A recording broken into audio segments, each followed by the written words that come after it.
Hello everyone. તો હમણાં ફિલહાલ આપણે સ્ટડી કરી રહ્યા છે હ્યુમન ફિઝિયોલોજીનું એક વધુ ચેપ્ટર મનુષ્યમાં પરિવહન। તો આ પરિવહનને સમજવા પહેલાં આપણે શરૂઆત કરી ચેપ્ટરની સૂક્ષ્મ સ્તરીય આયોજન, ત્યારબાદ જોવા મળતા અલગ અલગ પ્રકારના હૃદયો જે અલગ અલગ સ્તરે સજીવોમાં જોવા મળે છે, અને ત્યારબાદ મનુષ્યમાં પરિવહન તેમજ હૃદયની રચના ડિસ્કસ કરી રહ્યા છીએ। જે પૈકી લાસ્ટ વિડીયો લેક્ચરમાં આપણે હૃદયની બાહ્યકાર રચનાનો અભ્યાસ કરી લીધો। ત્યારબાદ સ્ટડી કરી રહ્યા હતા હૃદયની આંતરિક રચના, એનાટોમી ઓફ હાર્ટ, કે હૃદયનો જો ઊભો છેદ લેવામાં આવે તો અંદર કઈ કઈ રચના જોવા મળે છે। તો એમાં સ્વાભાવિક છે 4 ખંડો, 2 કર્ણક અને 2 ક્ષેપક। આ સિવાય તેમને અલગ પાડતા અલગ અલગ પટલો આપણે વર્ણન કરી ગયા, જેમાં આંતરકર્ણક પટલ, આંતરક્ષેપક પટલ અને આ સિવાય કર્ણક-ક્ષેપક પટલ। એમાં ખાસ જે ક્વેશ્ચન ડિસ્કસ કર્યો હતો મિત્રો, ભૂલાવો નહીં જોઈએ, ફોસા ઓવાલિસની રચના શું છે? ફોસા ઓવાલિસ તો આંતરકર્ણક પટલ પર જોવા મળતી એક ખાડા જેવી રચના છે, જેને અંડાકાર ગર્ત પણ કહેવાય છે ગુજરાતીમાં। તો ખાસ જે મિત્રો ગર્ભમાં આપણો ઉછેર થઈ રહ્યો હતો, તો ગર્ભમાં ઉછરી રહેલું જે બાળક છે તેની અંદર વાત થઈ હતી કે ફુફ્ફુસીય પરિવહન ગેરહાજર હોય। તેને જરાયુ દ્વારા માતાના શરીરમાંથી જે રુધિર આવે છે તેના દ્વારા જ પોષક દ્રવ્યો અને ઓક્સિજનનો સપ્લાય થતો હોય, કારણ કે તેના ફેફસામાં તો પાણી ભરાયેલું હોય છે। પાણી ભરાયેલું હોવાને કારણે ફુફ્ફુસીય શ્વસન પણ ન હોય, અને એ માટે જરૂર નથી ફુફ્ફુસીય પરિવહનની પણ, અને આથી જ 2 કર્ણકો વચ્ચે રુધિર સીધું જ બાયપાસ થઈ જતું હોય। તો તે સમયે તેમાં એક છિદ્ર જેવી રચના જોવા મળતી હતી આંતરકર્ણક પટલમાં, જેને આપણે કીધું છે ફોરામેન ઓવેલ, ગુજરાતીમાં કહી શકીએ અંડાકાર છિદ્ર। પ્રસૂતિ સમયે બાળકના જન્મ સમયે આ છિદ્ર પૂરાઈ જાય છે પ્રોસ્ટાગ્લાન્ડિન જેવા દ્રવ્યોની મદદથી। જો એ છિદ્ર ક્યારેક ક્યારેક ન પૂરાય મિત્રો, તો એક પરમેનન્ટ જન્મજાત ખામી તરીકે બાળકમાં રહી જાય, જેને સર્જરી દ્વારા આપણે જો કે સોલ્વ કરી શકીએ, એને પ્રોપર કરી શકીએ। તો આપણે જે ઘણીવાર બોલતા હોય છે કે હૃદયમાં કાણું છે, હૃદયમાં કાણું છે, આવા વર્ડ્સ તમે કશે સ્ટેટમેન્ટ સાંભળ્યા હશે, તો એ કાણું એટલે બીજું કોઈ નહીં, આ જ કાણું। હજુ એક આવી રચના આપણે વર્ણન કરવાની છે જે આગળના ટોપિકમાં આવી રહી છે।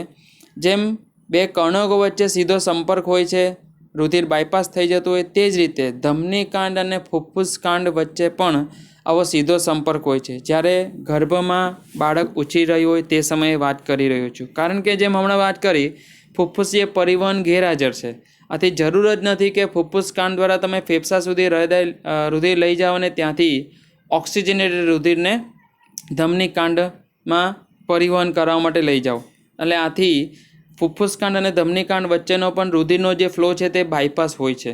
તો એ ફોસા ઓવાલિસ ખાસ યાદ રાખશું। અને હજુ એક જે વર્ડ આવવાનો છે તે છે લિગામેન્ટમ આર્ટેરિયોસસ। શું છે તો એને જોઈએ આગળના ટોપિકમાં।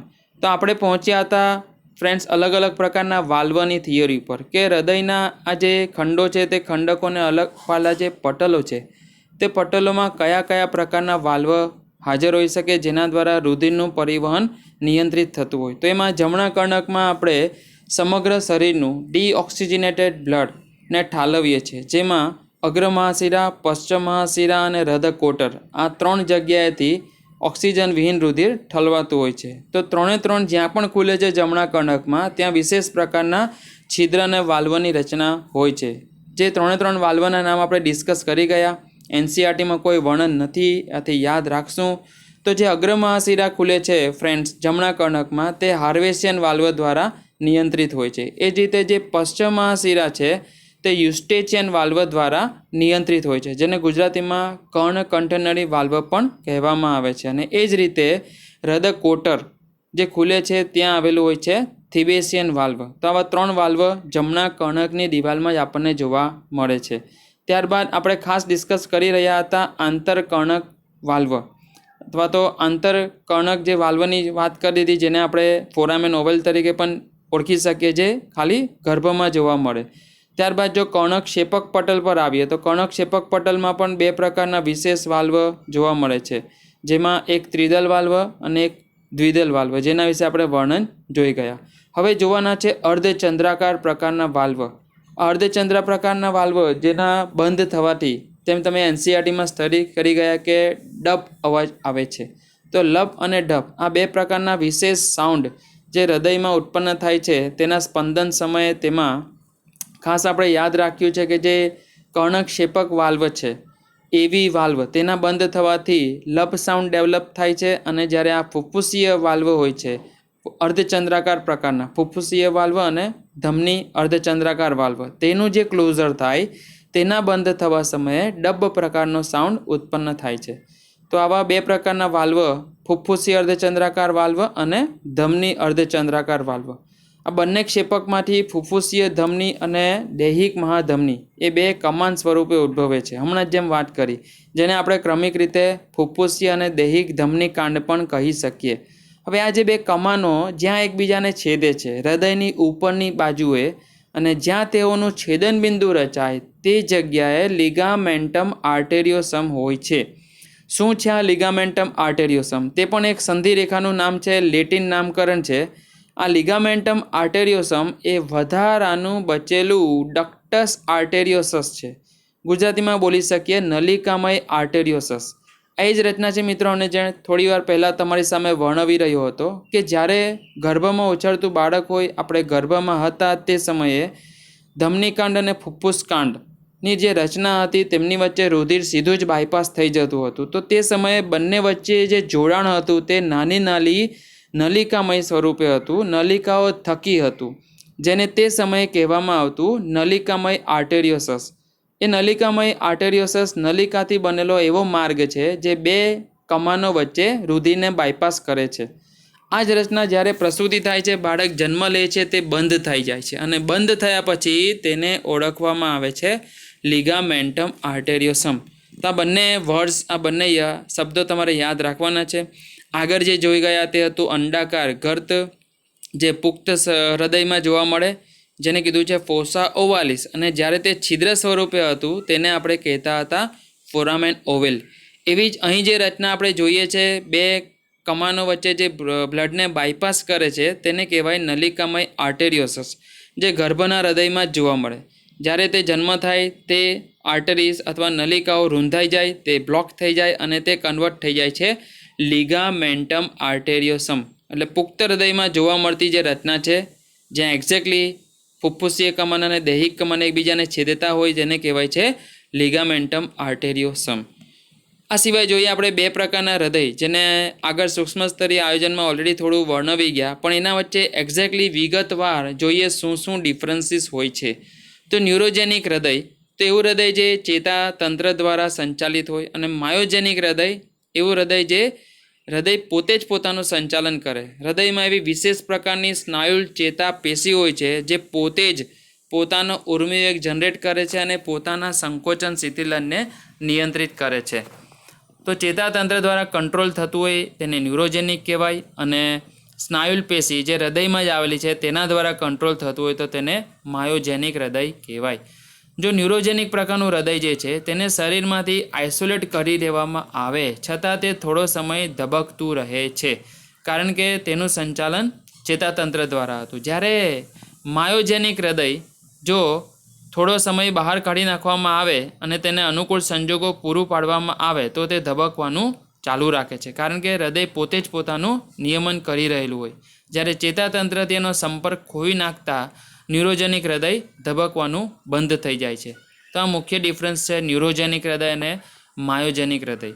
સૂક્ષ્મ કક્ષાના સરળ કક્ષાના જે સજીવો હતા, સંધિપાદ અને નુપૂરક વગેરેમાં આપણે જોયું કે ચેતાતંત્ર દ્વારા સંચાલિત ન્યુરોજેનિક હૃદય હોય છે, અને તેના દ્વારા થતા જે ધબકારા છે, જે સ્પંદન છે, તેને આપણે ન્યુરોજેનિક હાર્ટબીટ કહી શકીએ.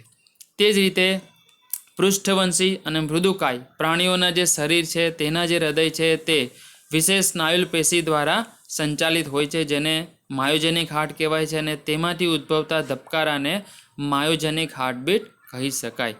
તો હવે જોઈએ છે આ જ સ્નાયુલ પેશી વિશે વિસ્તૃતમાં વર્ણન, કે હૃદયમાં જે ચેતાઓર્મ્યુએક તે જાતે જ ઉત્પન્ન કરે છે અને કેવી રીતે તે પોતાની દિવાલોમાંથી તેનું પ્રસરણ પોસિબલ કરાવે છે, અને કેવી રીતે ક્રમિક રીતે તેના અલગ અલગ ખંડોના સંકોચન અને વિસ્તરણ, જેને કહેવાય છે સંકોચન શિથિલન ચક્ર, મેનેજ કરે છે. તો હૃદયનું વહનતંત્ર જેની દિવાલોમાં રહેલા માયોકાર્ડિયમ પર ડિપેન્ડન્ટ છે. જેમ આપણે લાસ્ટ ટાઈમ ડિસ્કસ કરી ગયા કે હૃદયની આંતરિક રચનામાં જે તેની દિવાલો છે તેનું મધ્ય સ્તર તે ખાસ પ્રકારના હૃદય સ્નાયુ પેશીના તંતુઓનું બનેલું હોય છે. તો આ જે તંતુઓ છે તે ઉર્મિવેગ જનરેટ કરવાનું તેમજ તેને વહન કરવાની વિશેષ ક્ષમતા ધરાવે છે. તેઓ સંપૂર્ણપણે આડું, ત્રાંસું, રેખાંકિત અને એ રીતે ગોઠવાયેલા તેના જે સ્નાયુ કોષો છે, સ્નાયુ તંતુઓ છે, જે તેમાં ચેતાપેશી તરીકે વર્તવાની ક્ષમતા પૂરી પાડે છે. આ વહન તંત્રમાં કયા કયા ઘટકો છે, કયા કયા યુનિટ છે તેની વાત કરીએ તો સૌથી પ્રભાવી અને મુખ્ય જે છે તે છે એસએ ગાંઠ, સાઇનો એટ્રિયલ ગાંઠ, જેને પેસમેકર તરીકે ઓળખવામાં આવે છે. પેસમેકર વર્ડ પ્રયોજવા પાછળનો હેતુ મિત્રો એ જ છે, કારણ કે આ એસએ ગાંઠ પોતે ઉર્મિવેગ ઉત્પન્ન કરવાની ક્ષમતા ધરાવે છે. તે આ ચેતા સ્નાયુલ પેશીનો મુખ્ય ઘટક છે. બીજો એક આવે છે એવી ગાંઠ, એટ્રિયો વેન્ટ્રિક્યુલર ગાંઠ, અને આ બંને ગાંઠને એકબીજા સાથે સંપર્કમાં રાખે તેને કહેવાય છે આંતરગાંઠીય માર્ગ. એવી ગાંઠ પર પહોંચેલો કલાવી સ્થિતિમાન આગળ નીચે આંતર ક્ષેપક પટલ સુધી વિસ્તરે તે પહેલાં કર્ણક્ષેપક પટલમાંથી એક સ્નાયુલ જટિલ સ્નાયુલ જૂથ સ્વરૂપે પસાર થાય છે, જેને કહેવાય છે હિઝનું જૂથ. હિઝ નામના વૈજ્ઞાનિક દ્વારા શોધ થઈ હોવાને કારણે તેને હિઝના જૂથ તરીકે ઓળખવામાં આવ્યું. અને પછી જ્યારે હિઝનું જૂથ નીચે ક્ષેપકોની દિવાલમાં ઊંડે સુધી પ્રસરે છે તે સમયે તે તંતુ સ્વરૂપે હોય છે, જે પર્કિન્જે તંતુઓ તરીકે ઓળખવામાં આવ્યા. આ વહનનો વેગ પર્કિન્જે તંતુઓમાં સૌથી ઝડપી અને એવી ગાંઠમાં સૌથી ધીમો હોય છે. તે સ્વાભાવિક છે, તેઓની પોતાની જે રચના છે તેને આધીન સમજી શકાય. પર્કિન્જે તંતુઓ સરફેસ એરિયા વધારે છે, શોષણ સપાટી વધારતા હોય છે, કારણ કે તેઓ છૂટાછવાયા હોય છે અને ઊંડે સુધી એકાંકી રીતે પ્રસરે છે. જ્યારે એવી ગાંઠ એ ખૂબ જ જટિલ સ્નાયુલ જૂથ તરીકે વર્તતું હોવાને કારણે તેમાં વહન દર થોડો ધીમો હોય છે. હવે જોતા જોઈએ વન બાય વન આ ઘટકો કેવી રીતે કાર્ય કરે છે, કેટલી ક્ષમતાથી તેઓ કલાવી સ્થિતિમાન ઉત્પન્ન કરી શકે છે. સૌપ્રથમ જોઈએ સાઇનો એટ્રિયલ નોડ, એસએ ગાંઠ, જેને હમણાં જ વાત કરી પેસમેકર તરીકે ઓળખાવ્યું છે. તેની લોકેશન જમણા કર્ણકમાં જમણી બાજુ ઉપરના ખૂણામાં અપર રાઇટ કોર્નર પર આવેલ હોય છે. તે 72 ધબકારા પ્રતિ મિનિટ ઉત્પન્ન કરવાની ક્ષમતા ધરાવે છે. નોટિસ કરજો ફ્રેન્ડ્સ આ પોઈન્ટ. જેમ વાત કરે છે કે આપણું હૃદયના સ્પંદન ટોટલ 1 મિનિટમાં 72 જેટલા હોય છે પ્રતિ મિનિટ એક પુખ્ત હેલ્ધી વ્યક્તિમાં. તો એની પૂરેપૂરી ક્ષમતા આ સાઇનો એટ્રિયલ નોડ પાસે છે. તો 72 ધબકારા પ્રતિ મિનિટ કરી શકાય, એટલી વાર સંકોચન શિથિલન કરી શકાય તેટલી તીવ્રતાવાળો ઉર્મિવેગ કલાવી સ્થિતિમાન એસએ ગાંઠ જ ડેવલપ કરી શકે. પછી જેમ જેમ આ કલાવી સ્થિતિમાન આગળ જતો જશે તેમ તેમ તે થોડો નબળો પડતો જશે, અને પછી આપણે કહી શકીએ કે આ ધબકારા થવાની જે તીવ્રતા છે તે ધીમે ધીમે ક્રમશઃ ઘટતી જશે, જેના ડેટા પણ આગળ આવી રહ્યા છે. તો સાઇનો એટ્રિયલ નોડની આ જે ક્રિયાવિધિ વાત કરી ગયા કે ભાઈ પ્રતિ મિનિટ 72 ધબકારા જનરેટ કરી શકે, એવી શોધ કેથ અને ફેક નામના વૈજ્ઞાનિક દ્વારા થઈ હતી. તો આ વૈજ્ઞાનિકો પણ યાદ રાખવા પ્રયાસ કરશું. પછી આવે છે આંતરગાંઠ માર્ગ, જે બેઝિકલી એસએ ગાંઠને એવી ગાંઠ સાથે સંપર્કમાં રાખે છે. હવે આવીએ એવી ગાંઠ, કર્ણક્ષેપક ગાંઠ અથવા નોડ. તે એસએ ગાંઠ કરતાં સાઇઝમાં નાની હોય છે અને તેનું જે લોકેશન છે એ જમણા કર્ણકના ડાબા ખૂણામાં નીચેના કોર્નર પર બોટમ કોર્નર પર આવેલ હોય છે. અને અહીં આવતા જેમ મેં તમને જણાવ્યું કે ઉર્મિવેગ કલાવી સ્થિતિમાં નબળો પડતો જાય છે અને હવે તેની પાસે જે ક્ષમતા છે તે 40 ધબકારા પ્રતિ મિનિટ જેટલા જ ઉત્પન્ન કરી શકે તેટલી ફ્રીક્વન્સીવાળો ઉર્મિવેગ છે. એટલે શરૂઆત હતી 72 ધબકારા પ્રતિ મિનિટથી, પણ ક્રમશઃ કર્ણક્ષેપક ગાંઠ પર જ્યારે તે પહોંચે તે નબળો પડતા હવે તેની ફ્રીક્વન્સી ઓછી થાય છે અને તેની પાસે ક્ષમતા છે હવે માત્ર 40 ધબકારા પ્રતિ મિનિટ ઉત્પન્ન કરવાની. આ શોધ જે છે તે કેન્ટ નામના વૈજ્ઞાનિક દ્વારા થઈ. પછી આગળ જાય છે ઉર્મિવેગ હિઝના જૂથમાંથી પસાર થવા માટે, જે કર્ણક્ષેપક વચ્ચેના સ્નાયુઓનું જટિલ ગોઠવણી ધરાવતું જોડાણ છે. એવી ગાંઠથી શરૂ થઈ ડાબી અને જમણી શાખામાં વિભાજિત થઈ આ હિઝનું જૂથ નીચેના ક્ષેપકોની દિવાલ સુધી પહોંચે છે. એવી જૂથની ડાબી શાખા આંતરક્ષેપક પટલની ડાબી બાજુ તરફ નીચે જાય છે, પર્કિન્જે તંતુઓમાં વિભાજિત થાય છે અને ડાબા ક્ષેપકમાં તેમજ જમણા ક્ષેપકમાં ઊંડે સુધી પ્રસરે છે. જેમાં ડાબા ક્ષેપકની અંદર તેના તંતુઓ વધારે ઊંડા પ્રસરેલા હોય, કારણ કે ડાબા ક્ષેપકની દિવાલ વધારે જાડી છે.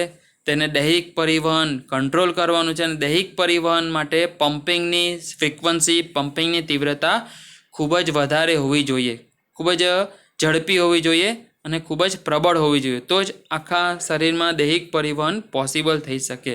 છેલ્લે જે પર્કિંજય તંતુઓ છે તે ક્ષેપકોના અંતઃહૃદાવરણ સુધી ફેલાયેલા હોય છે અને ત્યાં આવતા આવતા છેલ્લે પર્કિંજય તંતુઓથી આગળ કોઈ રચના ન હોવાને કારણે આ ઉર્મિવેગ શમન પામી જાય છે. પણ એટલીસ્ટ પર્કિંજય તંતુઓમાં પહોંચે ત્યારે તે અતિશય નબળો પડી ગયો હોય છે કલાવી સ્થિતિમાન, અને આથી તેની પાસે ક્ષમતા કેટલી રહી ગઈ જુઓ, 18 થી 25 ધબકારા પ્રતિ મિનિટ ખાલી ઉત્પન્ન કરી શકે તેટલી ક્ષમતા રહી ગઈ.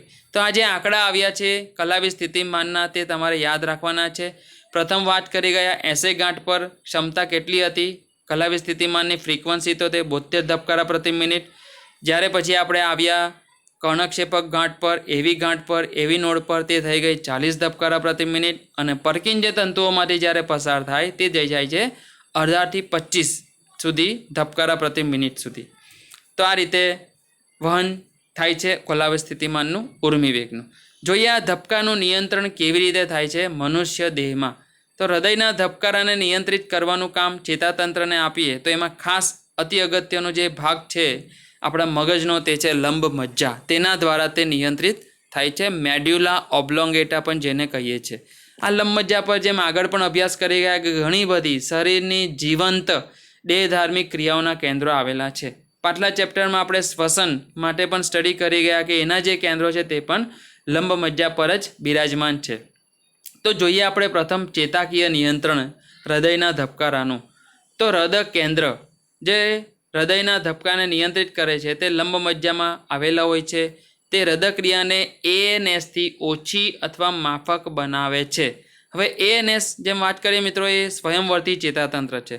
તો સ્વયંવર્તી ચેતાતંત્રના કંટ્રોલની બહાર લંબ મજ્જા CNSના ભાગ સ્વરૂપે હૃદય કેન્દ્રો ધરાવતું હોય છે અને તેમાં 2 પ્રકારના હૃદય કેન્દ્રો ખાસ વર્ણવાયા. એક છે કાર્ડિયો એક્સેલરેટર સેન્ટર અને એક છે કાર્ડિયો ઇન્હિબિટરી સેન્ટર. એક્સેલરેટર એટલે જેમ આપણે લીવર આપીએ, એક્સેલરેટર આપીએ ગાડીનું તો એના વેગમાં વધારો થાય અને પછી એને ઘટાડીએ એટલે એને ઓછું કરીએ તો એવા ઇન્હિબિટરી સેન્ટર. તો આમાં 2 નામ અહીંયા યુઝ કરવામાં આવ્યા. કાર્ડિયો એક્સેલરેટર જે હૃદયનો વેગ વધારે એવા કેન્દ્ર, અને કાર્ડિયો ઇન્હિબિટરી કેન્દ્રો કે જે હૃદયનો વેગ ઘટાડે. કાર્ડિયો એક્સેલરેટર સેન્ટર જે છે તે અનુકંપી ચેતાઓની એક જોડ જે 80 ગાંઠમાં જાય છે અને તેના દ્વારા તેનું નિયંત્રણ કરે છે.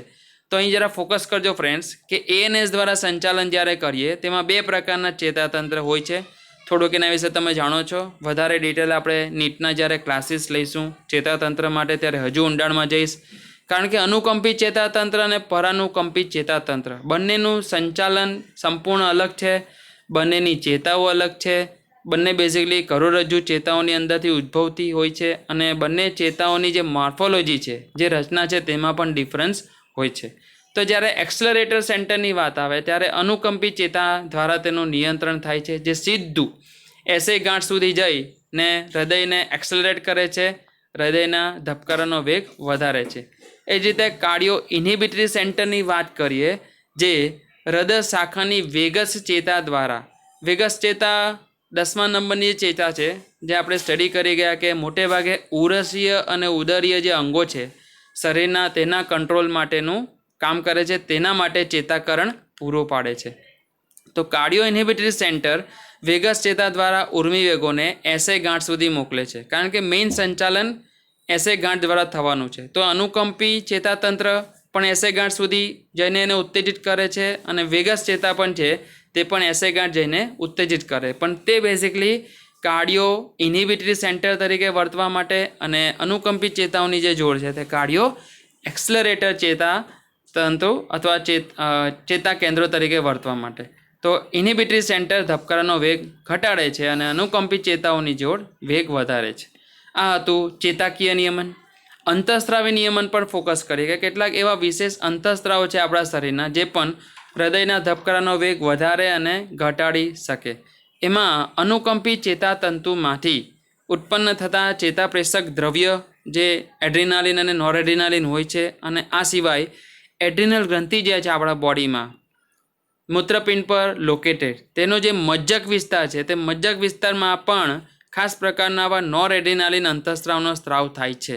આ નોરેડ્રિનાલિન ધબકારાનો વેગ વધારે છે હૃદયના, રાઈટ. એ જ રીતે પરાનુકંપી ચેતાતંતુની વાત કરીએ તો એનો જે ચેતાપ્રેષક દ્રવ્ય છે એસિટાઇલ કોલાઇન ACH તે અંતઃસ્ત્રાવ તરીકે જ્યારે સ્ત્રાવ પામે તે ધબકારાને ઘટાડે છે. તો આમ કહી શકીએ કે હૃદયની સક્રિયતા પાછળ અથવા વેગ વધારવા પાછળ, ધબકારા વધવા પાછળ અનુકંપી ચેતાતંત્રનું નિયમન જવાબદાર છે અને હૃદયના ધબકારાનો વેગ ઘટવા પાછળ પરાનુકંપી ચેતાતંત્રનું નિયમન જવાબદાર છે.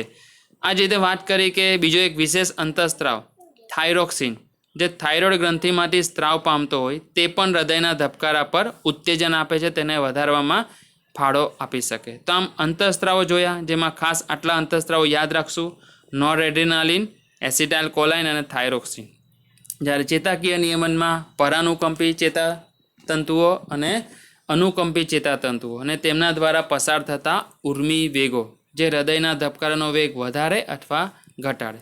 હવે વેગ વધવો અને વેગ ઘટવો, તો એના માટે એક વિશેષ ટર્મ્સ અથવા શબ્દો અહીંયા લાવ્યા છે આપણે પરિવહન તંત્રમાં, એન્જિયોલોજીમાં: ટેકીકાર્ડિયા અને બ્રેડીકાર્ડિયા. આવા સેમ શબ્દો આપણે પાછલા ચેપ્ટરમાં પણ જોયા હતા: ટેકિપનોઇયા અને બ્રેડિપનોઇયા. તમને યાદ હશે, શ્વસન દરમાં વધારો થાય તો ટેકિપનોઇયા કહેવાય, શ્વસન દરમાં ઘટાડો થાય તો બ્રેડિપનોઇયા કહેવાય. બસ એ જ કોન્સેપ્ટ અહીંયા લેવાનો છે કે ધબકારામાં જો વધારો થાય તો એને ટેકીકાર્ડિયા કહીશું અને ધબકારામાં જો ઘટાડો થાય તો એને બ્રેડીકાર્ડિયા કહીશું. તો ટેકીકાર્ડિયામાં પરિસ્થિતિ એવી હોય છે જેમાં ધબકારા પ્રતિ મિનિટ 90થી વધી જાય. જે પ્રોબેબલી આપણો હોય છે 72 ધબકારા પ્રતિ મિનિટ એક પુખ્ત હેલ્ધી વ્યક્તિ માટે જોઈએ. પણ ટેકીકાર્ડિયા કન્ડિશનમાં આપણે એવું કહી શકીએ કે આ કન્ડિશન સર્જાય એવું આપણે ક્યારે બોલી શકીએ? તો જ્યારે આ ધબકારા પ્રતિ મિનિટ 90થી વધી જાય. કયા હોઈ શકે સામાન્ય કારણો ટેકીકાર્ડિયા થવાના આપણા બોડીમાં? તો એક એમાં કારણ છે તાપમાન, કે જ્યારે આપણા શરીરમાં તાપમાન વધી જાય, જેમ તમને તાવ આવે, ફીવર આવે, હાઇપરથર્મિયા થઈ જાય, તો તે સમયે સ્વાભાવિક છે હૃદયના ધબકારા વધી જતા હોય છે. તો તાપમાન એક અગત્યનું પરિબળ લઈ શકીએ ટેકીકાર્ડિયા પ્રેરતું. બીજું એક વાત છે, હમણાં જ સ્ટડી કરી ગયા, ચેતાકંપી અનુકંપી ચેતાઓ. તો અનુકંપી ચેતાઓ દ્વારા જે ન્યુરોટ્રાન્સમીટર ઉર્મિવેગો આવતા હોય છે, જો તેની માત્રા વધી જાય અથવા અનુકંપી ચેતાતંત્ર વધુ પડતું ઉત્તેજિત થતું હોય તો તેમાંથી સ્ત્રાવ પામીને આવતા નોરએપિનેફ્રાઇન, જેને આપણે નોરએડ્રેનાલિન પણ કીધું, તેના થકી હૃદયના ધબકારાનો વેગ વધી શકે.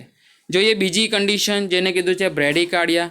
તો જ્યારે સરેરાશ પુખ્ત વ્યક્તિમાં, હેલ્ધી વ્યક્તિમાં ધબકારા 60 ધબકારા પ્રતિ મિનિટ જેટલા કે એનાથી ઓછા થઈ જાય. નોર્મલ આપણી રેન્જ છે 72, પણ જો એ 60 જેટલા કે એનાથી ઓછા થવા માંડે તો એને આપણે બ્રેડીકાર્ડિયાની અવસ્થા કહી શકીએ. બ્રેડીકાર્ડિયાના કારણો જોઈએ તો એમાં પણ તાપમાન જ છે, પણ અહીં ઉલટું છે. પહેલાં તાપમાન વધતા હાઇપરથર્મિયા થતાં ટેકીકાર્ડિયા સર્જાય અને એ જ રીતે હવે તાપમાન જ્યારે ઘટે એટલે કે હાઇપોથર્મિયા થાય તો બ્રેડીકાર્ડિયા થઈ જાય છે.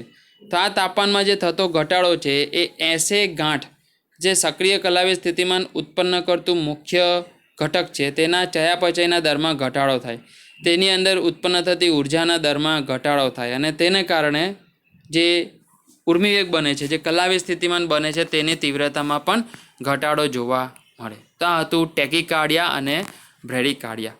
હવે જઈ રહ્યા છે હૃદય ચક્ર, કાર્ડિયાક સાયકલ, કે કેવી રીતે હૃદયના અલગ અલગ ખંડો સંકોચન શિથિલનની ઘટનામાંથી પસાર થાય છે.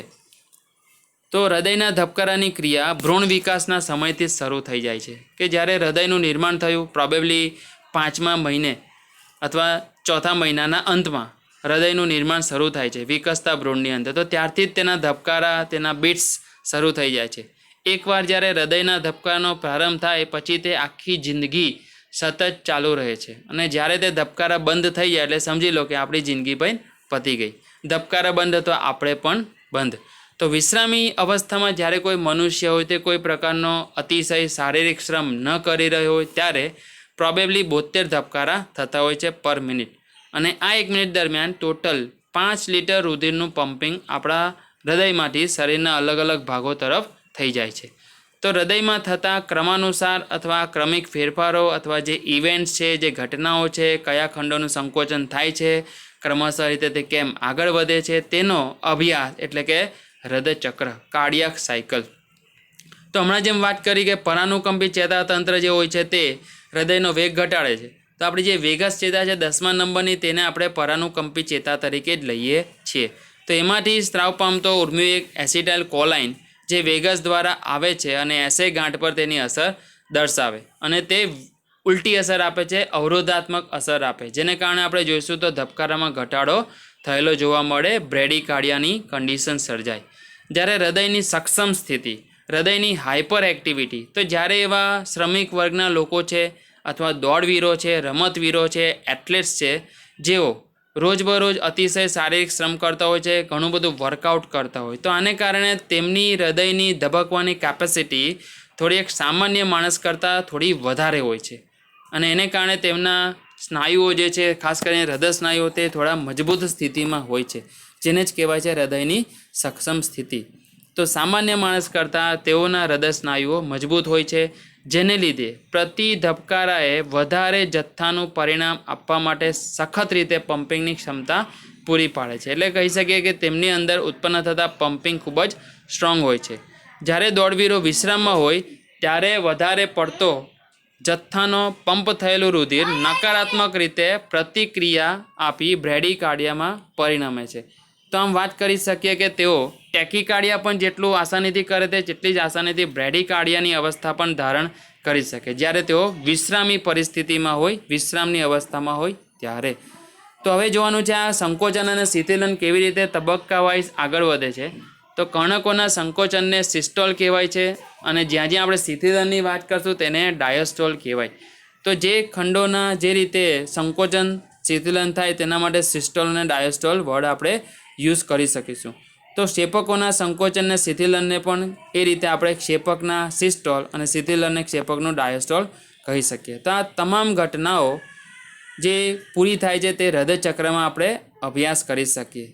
તો જેમ આપણે કહીએ છીએ કે હૃદયના ધબકારા પ્રતિ મિનિટ 72 છે, મતલબ કે 60 સેકન્ડમાં 72 ધબકારા થાય છે. તો એક ધબકારા થવા માટેનો જો સમય આપણે અંદાજમાં લઈએ અને કેલ્ક્યુલેટ કરીએ તો એ આપણને મળે 0.8 સેકન્ડ. એટલે એવું કહેવાય છે કે હૃદયચક્ર મનુષ્યનું એવરેજ 0.8 સેકન્ડનું હોય છે અને આ 0.8 સેકન્ડ એક જે હૃદયચક્ર પૂરું કરે તેમાં તમામ ઘટનાઓ ક્રમશઃ કમ્પ્લીટ થઈ જતી હોય છે. કર્ણકનું સિસ્ટોલ, ક્ષેપકનું સિસ્ટોલ અને ત્યારબાદ બંનેનું કર્ણક ક્ષેપકનું જોઈન્ટ સામૂહિક ડાયસ્ટોલ. તો આટલી ઘટનાઓ ઇવેન્ટ્સ ખતમ થાય તેને એક હૃદયચક્ર કહી શકીએ. તો આ એક હૃદયચક્રમાં લાગતો સમય અને ઘટનાઓની જો વાત કરીએ તો કર્ણકનું સિસ્ટોલ જે 0.1 સેકન્ડમાં થઈ જાય છે, ક્ષેપકનું સિસ્ટોલ જે 0.3 સેકન્ડમાં થઈ જાય છે અને બંનેનું જોઈન્ટ ડાયસ્ટોલ તે 0.5 સેકન્ડમાં થાય છે. હવે જરા આ ચાર્ટમાં જોવા પ્રયાસ કરજો મિત્રો. અહીંયા થોડા અલગ લોજિકથી આ કેલ્ક્યુલેશન કરી છે અને આવા ક્વેશ્ચન પૂછાય ને આપણે જરા કન્ફ્યુઝ થવાની સંભાવના ડેફિનેટલી રહે છે. તો અહીંયા જરા ધ્યાન આપો કે કર્ણક જે સિસ્ટોલ પામ્યું છે એ 0.1 સેકન્ડમાં સિસ્ટોલ પામી ગયું. હવે તેનું ડાયસ્ટોલ હમણાં થવાનું નથી, તે પહેલાં આપણે ક્ષેપકનું સિસ્ટોલ કરાવવાનું છે અને ત્યારબાદ બંનેનું જોઈન્ટ ડાયસ્ટોલ કરાવવાનું છે. તો એ હિસાબે ખાલી કર્ણકના બે ખંડોની વાત કરીએ તો એના સિસ્ટોલના સમયને ટોટલ હૃદયચક્રમાંથી જો આપણે કાઢી નાખીએ તો સમય વધે છે 0.7 સેકન્ડ. તો ઇન્ડિવિજ્યુઅલ જો કર્ણકના ડાયસ્ટોલ માટે લાગતો સમય પૂછાય તો આપણે 0.7 સેકન્ડ લઈ શકીએ. જોઈન્ટ ડાયસ્ટોલ કહું ને તો 0.5 સેકન્ડ બોલીએ, એમાં કોઈ શંકા નથી. એ જ રીતે ક્ષેપકના ડાયસ્ટોલ માટે જોઈએ તો સિસ્ટોલમાં 0.3 સેકન્ડ ઓલરેડી સમય આપી દીધો, તો ટોટલ જે 0.8 છે માઇનસ 0.3 એટલે કે 0.5 સેકન્ડ જેટલો સમય ક્ષેપકના ડાયસ્ટોલને મળે. તો આ પણ એક સમજાઈ જાય વસ્તુ છે. પણ ખાસ તમારે કર્ણક ડાયસ્ટોલનો સમય જો ઇન્ડિવિજ્યુઅલી પૂછાય, અલગથી પૂછાય તો એનો સમય યાદ રાખવાનો રહેશે 0.7 સેકન્ડ. સમજાયું? તો આ હતી હૃદયચક્ર વિશેની વાત. હવે જોવાનું છે હૃદયચક્ર સંબંધિત રુધિરનો જથ્થો, કે હૃદયચક્ર જ્યારે થતું હોય ત્યારે રુધિરનો કેટલો જથ્થો સામાન્યતઃ હૃદયના ખંડોમાંથી પસાર થાય છે. બહુ જ આઈએમપી મિત્રો ટોપિક છે, ખરેખર ધ્યાન આપજો. આના બેઝ પર ઘણા બધા ક્વેશ્ચન કેલ્ક્યુલેશનવાળા પૂછી શકાય છે અને ઇવન થોડી 2-3 થિયરી પણ હું કવર કરીશ અહીંયા, જેમાં કાર્ડિયાક આઉટપુટની વાત કરીશું, હૃદયચક્રની વાત કરીશું, પલ્સ પ્રેશરની વાત કરીશું, નાડી દબાણની, અને આ સિવાય એન્ડ ડાયસ્ટોલિક વોલ્યુમની પણ વાત કરીશું. બધા જ પેરામીટર ખૂબ જ આઈએમપી છે અને આ બધા પેરામીટરના માપનથી હૃદયની ક્ષમતા નક્કી થાય છે. જેમ આપણે લાસ્ટ વિડીયોમાં અથવા તો લાસ્ટ ચેપ્ટરમાં વાત કરી હતા કે અલગ અલગ પ્રકારના જે શ્વસન વાયુના કદ છે, tidal volume, total lung capacity, residual volume, જેના આધારે ચેસ્ટ સ્પેશિયાલિસ્ટ જે ડૉક્ટર હોય છે તેને ચોક્કસ જે શ્વસન સંબંધી રોગ છે તે ઓળખવામાં, નિદાન કરવામાં સરળતા પડે છે. તે જ રીતે અહીંયા એવા પેરામીટર આપણે અભ્યાસ કરવાના છે કે જેના માપનથી જે તે ડૉક્ટર કાર્ડિયોલોજિસ્ટને હૃદય સંબંધી રોગો જાણકારી મેળવવામાં સરળતા રહે છે, તેનું નિદાન કરવામાં સરળતા રહે છે. તો જોઈએ અહીંયા જે ડેટા આપેલા છે, પ્રથમ આપણે જોઈશું એક પુખ્ત વ્યક્તિ જે હેલ્ધી છે, જે સ્વસ્થ છે એના માટેના આપેલા છે. એમાં જેમ જેમ ડેવિએશન આવે, વધારો ઘટાડો આવે તો જે તે ચોક્કસ અંગ સંબંધી અથવા હૃદયના ચોક્કસ ખંડ સંબંધી ખામી હોઈ શકે તેવું ડૉક્ટર નિદાન કરી શકે. તો ડાયસ્ટોલ જ્યારે થતું હોય તે દરમિયાન ક્ષેપકોના ભરાવાની ઘટના સામાન્ય થતી હોય, એટલે કે ક્ષેપકની અંદર રુધિર ભરાતું હોય. ક્ષેપકનું આંતરિક કદ આશરે 120 મિલીલીટર જેટલું છે. ફ્રેન્ડ કેટલું છે? હવે આપણે ભણી ગયા કે કર્ણક કરતાં ક્ષેપકનો આંતરિક કદ વધારે છે, પણ ક્ષેપકમાં રુધિર કેટલું આવે તો જેટલું કર્ણકમાં પ્રવેશેલું, એટલે અંદરના અવકાશને ડાયરેક્ટલી કોઈ કન્સર્ન નથી કે ભાઈ એની અંદર રુધિરને વધારે સમાવી શકવાની ક્ષમતા હતી, પરંતુ એ વધારે નહીં સમાવી શકે, કારણ કે જેટલું રુધિર કર્ણકમાં આવ્યું છે તેટલો જ જથ્થો સેમ ટુ સેમ એ જ અમાઉન્ટમાં ક્ષેપકને મળતો હોય છે. પણ છતાં એના અનુસંધાનમાં આપણે ક્ષેપકોના આ જે પેરામીટર છે તેને માપન કર્યું અને તેના આધારે હૃદયની પમ્પિંગ ક્ષમતા નક્કી કરવા પ્રયાસ કર્યો. તો ક્ષેપકનું આંતરિક કદ 120 મિલીલીટર છે. આ કદને આપણે કહી દઈએ એન્ડ ડાયસ્ટોલિક વોલ્યુમ, શોર્ટમાં કહીશું EDV. And diastolic volume. પછી જેમ ક્ષેપકો સિસ્ટોલ દરમિયાન ખાલી થાય, તો હવે જ્યારે ક્ષેપકનું સિસ્ટોલ થાય, તેનું સંકોચન થાય, ત્યારે એની અંદર પમ્પિંગ થાય અને તે ખાલી થતા હોય, અને આ કદ લગભગ 70 મિલીલીટર જેટલું જ ઘટે. કેટલું ઘટે? 70 મિલીલીટર જેટલું ઘટે. તો જે ઘટતું કદ છે એને આપણે સ્ટ્રોક વોલ્યુમ કહેવાનો છે, કારણ કે 120 - 70 50 લઈ લઈએ તો ક્ષેપકમાં હવે જે વધતું રુધિર હશે ને તે ખાલી 50 મિલીલીટર જેટલું રહી જશે. અગેન ધ્યાન આપો, આંતરિક કદ 120 છે, જેને એન્ડ ડાયસ્ટોલિક વોલ્યુમ કીધું. જ્યારે ક્ષેપક સિસ્ટોલ થાય છે તે દરમિયાન તેનું કદ 70 મિલીલીટર જેટલું ઘટે, એટલે કે અંદર વધેલું કદ કેટલું થઈ ગયું? હવે બાકી રહેલું 50 મિલીલીટર, રાઈટ. તો દરેક ક્ષેપક દ્વારા પમ્પિંગ થયેલા રુધિરનું કદ જે એક ધબકારા દ્વારા માપન કરીએ તો તેને આપણે કહીએ છીએ સ્ટ્રોક વોલ્યુમ. તો દરેક ક્ષેપકમાં હવે બચેલા રુધિરના કદ જે હોય છે આશરે 50 મિલીલીટર, જેને આપણે એન્ડ ડાયસ્ટોલિક વોલ્યુમ પણ કહી શકીએ, જે ક્ષેપકના સંબંધી પેરામીટર છે. તો એન્ડ ડાયસ્ટોલિક વોલ્યુમ જે છે ના એ ફ્રેક્શન જે બહાર ધકેલાયું છે તેને ઇજેક્શન ફ્રેક્શન કહી શકીએ.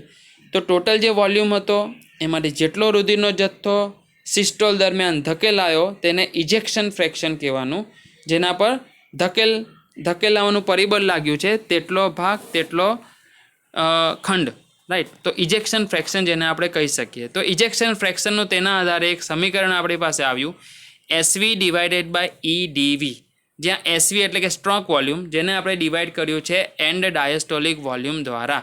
તો જેનાથી તમને એકચ્યુઅલી ઇજેક્ટ થતો ફ્રેક્શન રુધિરનો મળી શકશે, જેને કહીએ છીએ ઇજેક્શન ફ્રેક્શન.